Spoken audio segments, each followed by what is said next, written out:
Persoalan umroh harus dibaca juga sebagai bagian dari pemulihan ekonomi nasional. Iya. Yang penting kita kan tidak tidak menghalang-halangi pihak swasta untuk bisnis, kan gitu, Mbak? Iya.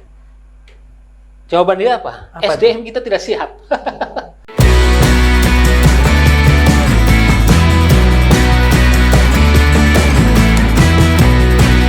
Ngaji no, ngaji zaman now.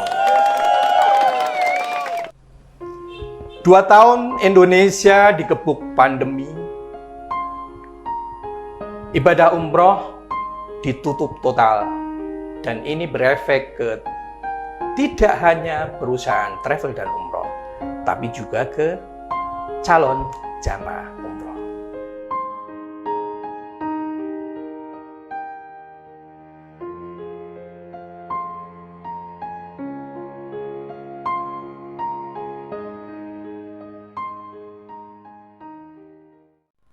Terkait umroh ini saya melihatnya itu ada 3 aspek atau 3 dimensi yang kemudian harus dibaca. Apa saja itu, Bu? Yang pertama adalah ini aspirasi umat Islam yang saya sebutin tadi.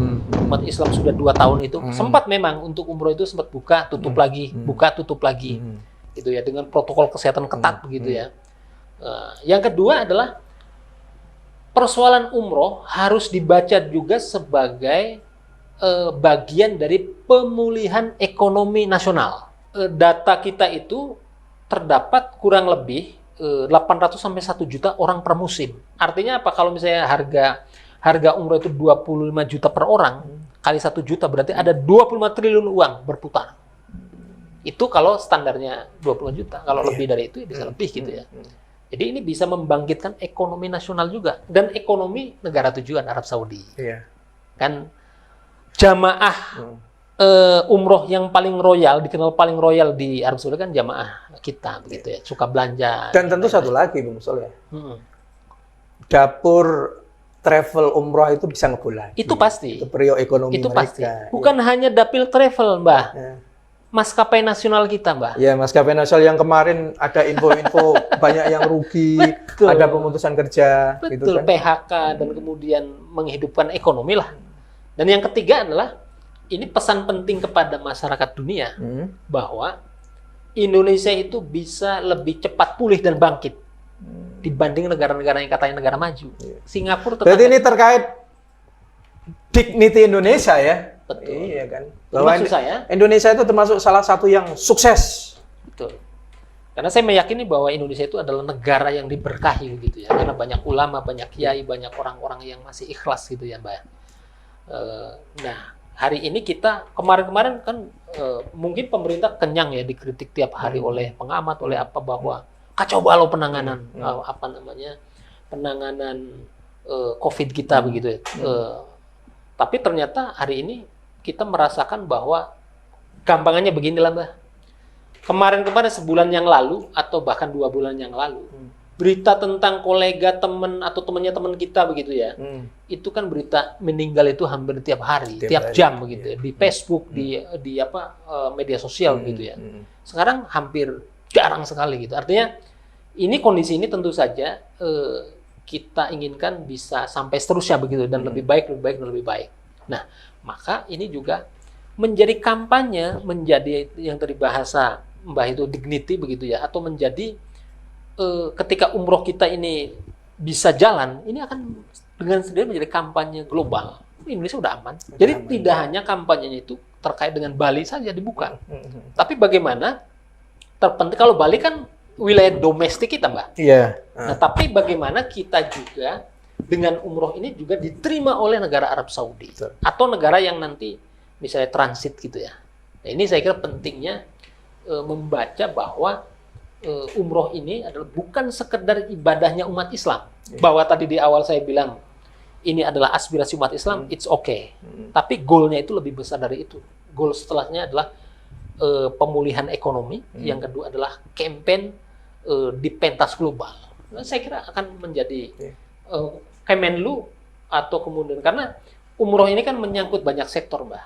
Satu, Secara politik bagi Indonesia juga positif kan, Bung Mustoleh. Iya. apalagi kita ini adalah Tidak sekadar ekonomi aja, ya kan? apalagi kita ini adalah negara terbesar muslim terbesar di dunia. Penganut Muslim Nah, terbesar. tapi di dunia. memang perlu sinergi lintas sektor. Iya, Karena umroh ini kan ada peran imigrasi, paspor dan segala macam. iya. Ada peran Kementerian Kesehatan, Kementerian ya Kesehatan, kan, nah, suntik vaksin, vaksin. ya kan, kemudian Kemenlu perhubungan, juga. itu kan Kementerian perhubungan, Perhubungan. bandara, gitu kan, penerbangan, kemudian Kemenlu juga, Mbak.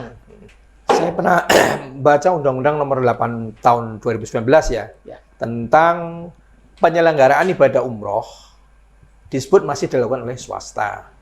Namun dipertegas bahwa sewaktu-waktu dalam kondisi tertentu pemerintah bisa mengambil alih. Nah, ini kan terkait tata kelola bisnis umroh. Bagaimana Bung Mustoleh menjelaskan, sebenarnya tata kelola bisnis umroh di Indonesia itu sudah bagus, sudah rapi, atau belum? Kalau ngelihatnya hari ini, saya kira sudah ada upaya-upaya serius dan sangat serius terkait dengan membangun tata kelola umroh, bisnis umroh yang baik, Mbak. Karena sekarang umroh itu kan diintegrasikan menjadi aspek investasi domestik begitu ya. Sehingga kemudian perizinan misalnya sekarang sudah menggunakan online single submission tadi. Jadi semua perizinan itu melalui PTSP kalau di PTSP, pengadilan, kalau di Kementerian Agama dulu. Tapi sekarang harus online semua, Mbak. Dan dalam waktu kurang dari 14 hari sudah bisa operasi itu gitu ya. Satu, yang kedua soal misalnya harga. Dulu kan saya bilang di awal tadi, yang kasus-kasus umroh itu kan harganya dari 9 juta. Ini soal harga ini. Ya. Harga umroh itu di bulan-bulan ini atau tahun ini tuh di kisaran berapa sih? Ada namanya itu harga referensi Harga yang referensi. dikeluarkan oleh Kementerian Agama. Jadi minimal harga yang dikeluarkan anjuran gitu ya, minimal harganya itu 20 juta. 20 juta ya? 20 juta. Kalau kurang dari 20 juta, itu travel harus memberikan penjelasan ke Kementerian Agama. Karena apa? Kalau di bawah 20 juta itu potensi terjadi predatory pricing, jual rugi. Jual rugi tadi Dan ya. itu bisa berakibat menjadi persaingan tidak sehat, Mbak. Dan sekarang sudah dipantau oleh KPPU, Komisi Pengawas Persaingan Usaha. Buktinya apa? Ada salah satu maskapai nasional kita yang kemudian didenda 1 miliar oleh KPPU. Karena apa itu? Karena apa? Karena melakukan diskriminasi penjualan tiket, Mbak. Jadi kira-kira gini lah.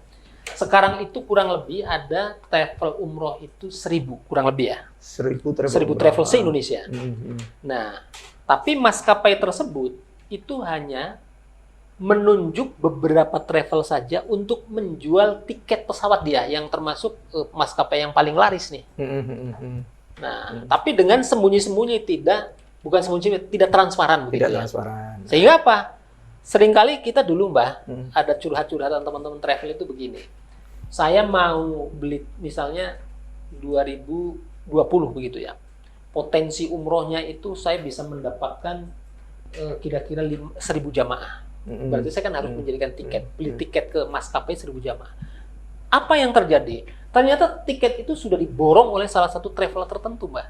Traveler tertentu itu tarifnya lebih mahal atau bagaimana? Ya pasti mahal, nyari margin dong. Kan bisnis ini. Iya. Kan bisnis, misalnya harganya harusnya kalau belinya ke maskapai itu 7 juta, tapi karena sudah diborong sama dia, itu ya lebih dari itu. Ya berarti diskriminasinya itu terjadi terkait level harga kos umrohnya tadi ya. Bukan kos umrohnya sebetulnya. Maskapai tersebut tidak memberikan kesempatan yang sama kepada travel-travel itu, Mbak. Harusnya kan kalau mau persaingan sehat, semua dibuka, atau misalnya katakanlah open bidding. Iya, open bidding itu, lah. Mbak. Diumumkan siapa yang memenuhi kriteria, menang. Itu boleh misalnya. Kalau ini kan tidak transparan, sehingga apa? Akhirnya travel-travel yang kecil-kecil harus beli kepada travel-travel yang ditunjuk oleh maskapai itu. Akhirnya apa? Over budget, harganya menjadi naik. Toh nanti siapa yang dirugikan? Yang dulu kan jamaah juga. Iya. Akhirnya kemudian didenda, Mbak. Didenda oleh KPPU. Dan per bulan per hari kalau tidak ada dendanya juga. Saya lupa dendanya berapa. Tapi dihukum denda 1 miliar. Kalau tidak ada bunganya per hari. Oh, ada bunga per hari? Ada. Nah, ini bagian daripada keseriusan tata kelola umroh yang baik. Kemudian perizinan tadi, pintu masuk, ada nanti akreditasi. Setelah izin ya, ada evaluasi. Kalau evaluasi itu per berapa tahun ke perusahaan travel umroh itu? Jadi dia itu kan berlaku itu kan 5 tahun. Oh, 5 tahun nanti dievaluasi lagi, Tapi, diperpanjang lagi. Iya, izinnya bisa diperpanjang di tengah proses izin dan perpanjangan itu ada namanya akreditasi, Pak. Akreditasi. Yang dikeluarkan oleh Kementerian Agama supaya apa? Supaya dalam rangka melindungi jamaah umroh. Keren sekali ini berarti sebetulnya Yes. terobosan pemerintah. Ada akreditasinya kayak akreditasi guru sama dosen aja. Iya, saya kira itu penting juga untuk meningkatkan daya saing kita, Mas. Daya Toh saing. sekarang juga persaingan di umroh itu juga sangat ketat begitu ya. Apalagi misalnya sudah ada marketplace. Dulu kan tapi diprotes gitu ya. Iya. Iya. Tapi maksud saya sekarang orang memarketingkan produk-produk umroh itu kan banyak sekali caranya, termasuk dengan menggunakan media sosial. Ini kan jadi harga sekarang bisa tetangga sebelah menjualnya berapa, kita jualnya berapa itu kelihatan. Fasilitasnya apa saja itu kelihatan. Karena masyarakat sekarang bisa cerdas, bisa milih melalui media sosial. Persaingannya kan sengit sekali. Jadi- Aku membayangin kayak di marketplace gitu loh. Jadi nanti ada flash sale tiket umroh, ada midnight sale tiket umroh. Gitu kan. Itu. Aku pasti akan check Nah. out itu secepatnya itu. Menjawab pertanyaan Mbah tadi Hmm. terkait dengan apa tadi? Umroh diselenggarakan oleh pemerintah ya. Nah, umroh secara pemerintah atau swasta itu Nah. lebih baikkan mana? Ini kan terkait tata kelola sekali lagi kan. Di luar soal undang-undangnya Mbak ya. Saya Hmm. dulu juga diskusi soal itu dengan salah satu pimpinan bidang umroh di Kementerian Agama. Kenapa tidak ambil itu? Kenapa tidak seperti haji ada haji reguler dan haji swasta kan diberikan kesempatan. Iya. Yang penting kita kan tidak Hmm. tidak menghalang-halangi pihak swasta untuk bisnis kan gitu Mbak. Iya. Jawaban dia apa? Apa SDM kita tidak siap. Karena butuh banyak SDM. Mbah bayangin, misalnya kalau haji saja saya lupa ya jumlah petugasnya sekian ribu lah. Untuk kira-kira 3 bulan lah pemberangkatan dan pemulangan. Itu berapa? Yang kedua, dan itu hanya berlaku 3 bulan saja. Bayangin umroh itu kan 8 bulan, Mbah. Ya kan? Jadi setahun itu dibagi 2. Musim haji 3 bulan, musim umroh 4 bulan, musim umroh 8 bulan. Walaupun ini sekarang dipercepat ya, ini yang musim umrohnya itu lebih panjang. Lebih panjang ya. Nah, tapi bayangin misalnya untuk mengantarkan orang umroh, cari hotelnya itu juga butuh pekerjaan yang memang tidak mudah. Makanya Kementerian Agama sebagai leading sektor. Kalau outsourcing nggak mungkin ya? Nggak Boleh mungkin. nggak sih instansi lembaga negara itu ada outsource gitu? Tapi jadi akan aneh ya, maksudnya begini. Nanti akan aneh karena apa? Kok kecuali haji, karena haji memang misi negara gitu ya. Iya, Salah satu dianggap sebagai misi negara dan dia kan terjadi setahun sekali. Artinya nanti akan dianggap bahwa negara ini berbisnis. Jadi agen-agen umroh gitu nganterin orang jamaah. Betul. Dan ini tentu saja juga ya memberikan peluang besar kepada sektor swasta lah, diberikan ya udahlah ceruknya di situ.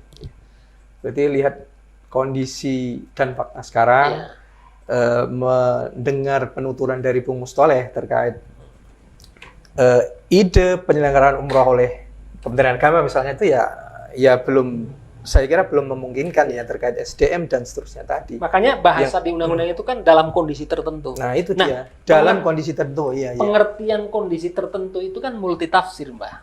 Kayak apa? Apa karena kondisi bencana? Apa karena faktor force major? Apa karena apa begitu ya? Tetapi ini win-win solution agar kalangan swasta juga bisa lebih diberikan keleluasaan, tetapi kemudian negara juga tetap bertanggung jawab terhadap tata kelola. Suatu waktu misalnya ada hal yang tidak diduga, kemudian perlu pengambil alihan. Itu saya kira jadi beda dengan haji. Kalau haji dia kan sifatnya itu kan tahunan. Tahunan ya.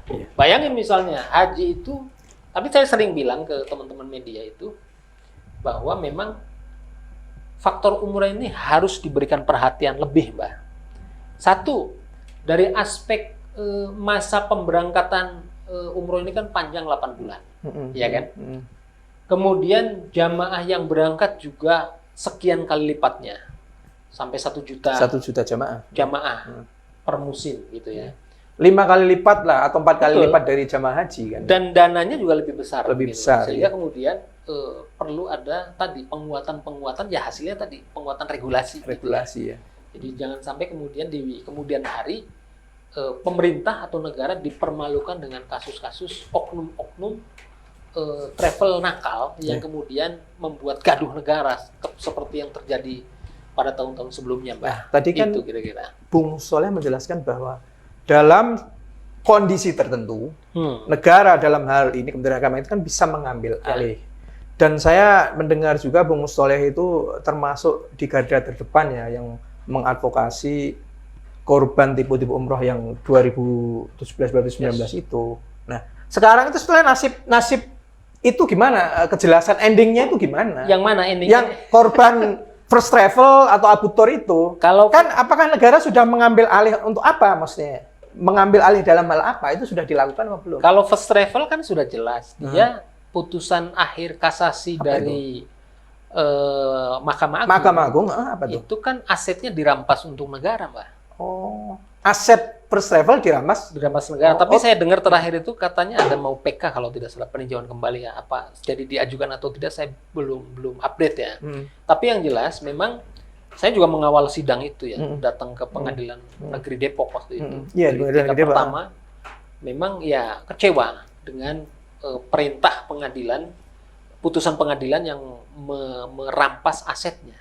Aset Jadi first travel. diktumnya itu dirampas untuk negara. Untuk negara. Saya masih megang, Mbak. Data-data dulu saya itu megang sebetulnya 1.000 jamaah. Tapi karena jumlahnya besar, akhirnya yang saya bisa pegang itu 600. Datanya masih ada di kantor saya. Bahkan kwitansi aslinya.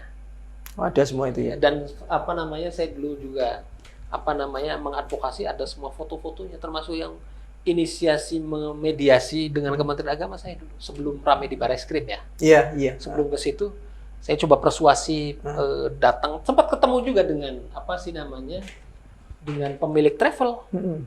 Waktu itu bersama dengan beberapa jamaah. Waktu itu kita ada tagihan berapa ya? Sekitar 6 miliaran. 6 miliar ya. Kemudian mau dibayar, keburu. Udah tanda tangan. Saya masih megang komitmen dia tulis tangan, bermaterai, suami istri. Masih saya pegang tuh, fotonya juga masih ada. Beberapa minggu kemudian, 2 minggu kalau dari pertemuan kita, dia kemudian ada yang lapor ke Bareskrim, kemudian ditangkap. Ditangkap itu. Selesai udah. Berarti istilahnya sudah pintunya sudah tertutup ya. Iya, Bung tapi- sudah mustahil uang dari jamaah korban first travel itu balik lagi sudah nggak mungkin ya. Nggak bisa, sudah nggak karena bisa. itu sudah putusan pengadilan. Putusan Karena pengadilan, putusan pengadilan hanya sudah bisa- inkrah ya. sudah inkrah. Sudah kasasi dan ya bisa PK mungkin upaya luar biasa, tapi saya agak pesimis dengan bisa merubah begitu ya. Maka ya zaman itu ya ketika putusan tingkat pertama ya nelpon malam nangis-nangis, gimana Pak uang saya yang 12 juta. Oh, itu jamaah ya. Jamaah itu saya ngumpulin dari jual gorengan, dari jual daun pisang, Mbak. Iya, iya. Wah itu kalau malam-malam udah curhat begitu, saya juga nggak bisa apa-apa. Paling kita dengarkan begitu. Saya kasih penjelasan bahwa ya itulah dinamika hidup di dunia. Saya bilang. Ya, mau apa lagi itu udah keputusan pengadilan ya. Kan adunya mata. Atau iya. Tapi itu ya keputusan yang adil ya. Sudah adil ya kan menurut Bung Soleh. Ya, Ya anggap aja gini, jamaah first travel nyumbang ke negara gitu lah. Gitu aja. Iya kan? Maksudnya Ya. kita minta mereka ikhlas. Gitu. tidak sesederhana itu. Bahkan kadang-kala mereka bilang bahwa uangnya kan uang saya, kenapa harus negara yang ngambil? Nah, Kan itu gitu. dia. Pasti ada persoalan begitu, ada pertanyaan begitu. Ya ketidakpuasan itu saya kira menjadi pelajaran penting bagi bangsa kita bahwa Iya. urusan di negara kita ini kadang-kala kalau Iya. tidak ditata dengan baik, jangankan Betul. urusan ekonomi, urusan ibadah saja juga Jadi bisa karena dipermainkan. peristiwa-peristiwa tadi ya, kejadian-kejadian tadi negara semakin serius sudah terbukti Betul. dengan terbitnya Omnibus Law yang khusus mengatur tentang tadi ya Betul. izin travel umroh Ya. dan lain sebagainya. Itu serius sekali. Bapak Ibu, Abi Umi, Akhi Uti, Brosis Jamaah dan pemirsa setia channel Republik Mayang. Ambil yang bening-bening, tinggalkan yang kurang bening. Tetap setia, tetap istiqomah untuk nonton channel Republik Mayang. Jangan lupa like, subscribe, dan share. Terima kasih atas perhatiannya.